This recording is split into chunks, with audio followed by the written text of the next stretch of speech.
Hello, Richmond High School students and staff.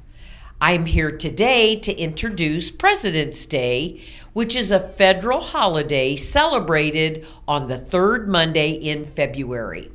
Originally established in 1885 in recognition of President George Washington, the holiday has become known as President's Day after it was moved as a part of 1971's Uniform Monday Holiday Act, which was an attempt to create more three-day weekends for the nation's workers. President's Day is traditionally viewed as a time of patriotic celebration and remembrance of all of our presidents. Of note here, President Washington, one of our most beloved founding fathers, left us many lessons that still ring true 220 years after he left office. And among them, a quote from President Washington was, "To observe good faith and justice towards all nations and cultivate peace and harmony with all." Let's all remember those words as we celebrate President's Day today. I am pleased to have our radio TV class doing the following program for all of you. Thank you. President's Day, also known as Washington's birthday, is celebrated on the third Monday of February. Originally established to honor George Washington, the first president of the United States, it has evolved to recognize U.S. presidents. This day is a reminder of the important roles that these leaders have played in shaping our democracy. But why do we need a day to honor our leaders? It encourages us to reflect on the ideals of leadership, service, and responsibilities that come with office.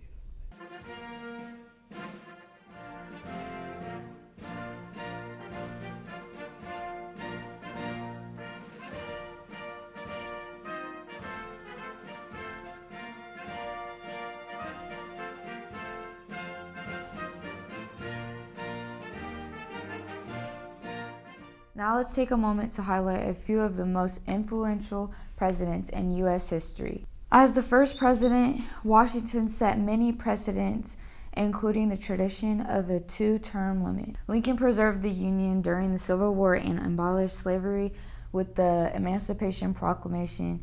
His leadership during one of the darkest times in American history is a testament to his strength and resilience.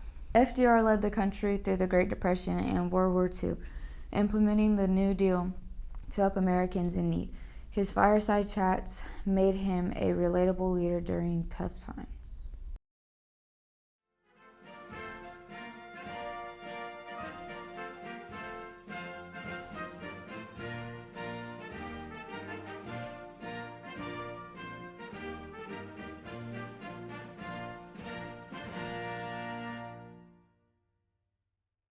Here are some fun facts about our presidents.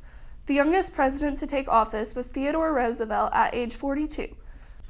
The only president to serve more than 2 terms was Franklin D. Roosevelt, who was elected 4 times. John F. Kennedy was the first president born in the 20th century. Did you know that he was also the first president to hold a press conference on live television? Growing up, we were told stories about the achievements of the presidents that came before our time, such as Washington, Jefferson, and Lincoln. Today, as we celebrate President's Day, we ask teachers in our social studies department who their favorite president was and why. Take a look at what they have to say.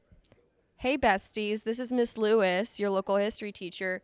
My favorite president is Barack Obama, and that is because he is the first president of color, which is totally different than all the other white dudes who were president in history. Hello, my name is Miss Bussy, and I'm going to go with Eisenhower being my favorite president for a few reasons. First of all, before he was even president, he was one of the best generals in World War II, took down Hitler, pretty cool.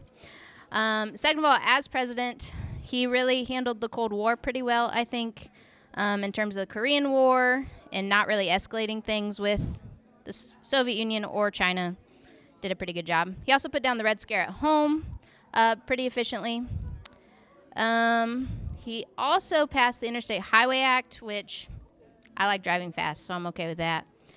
And I'd say most importantly, he did use the National Guard to start the process of desegregating schools. So overall, I think a great president in the 50s. And I mean, I like Ike.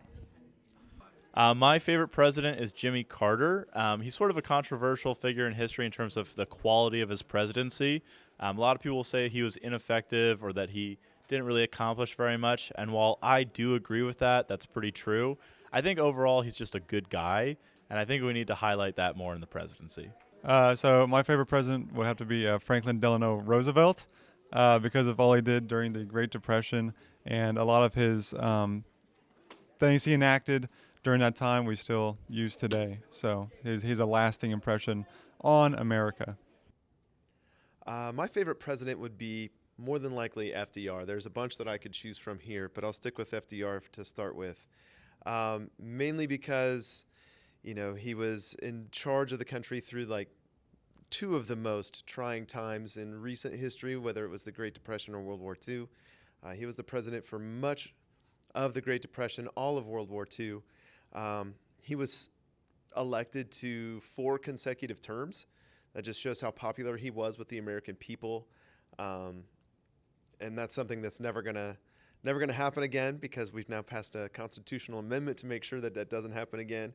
But yeah, having been elected to 4 terms, doing what he did, he was the first president to have a woman in his cabinet, Frances Perkins, who was the Secretary of Labor. She was the longest serving person as the Secretary of Labor, obviously for 4 terms. So him doing that, it was pretty special as well. So really creates the modern presidency. So there's a lot of stuff that falls back to Franklin D. Roosevelt. My second choice would be just kind of like a silly dark horse, but that would be James K. Polk way back in the 1840s because he basically ran on a ticket that says, I'm going to do these 3 things. I'm going to get Mexico. I'm going to do these other 3 things.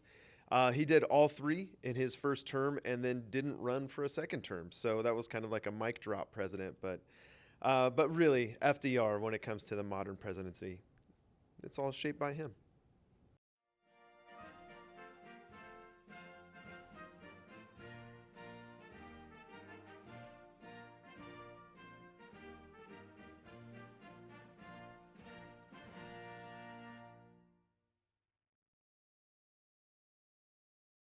Thank you for joining us in celebrating President's Day. Let's remember the legacy of our leaders and their roles in shaping our democracy.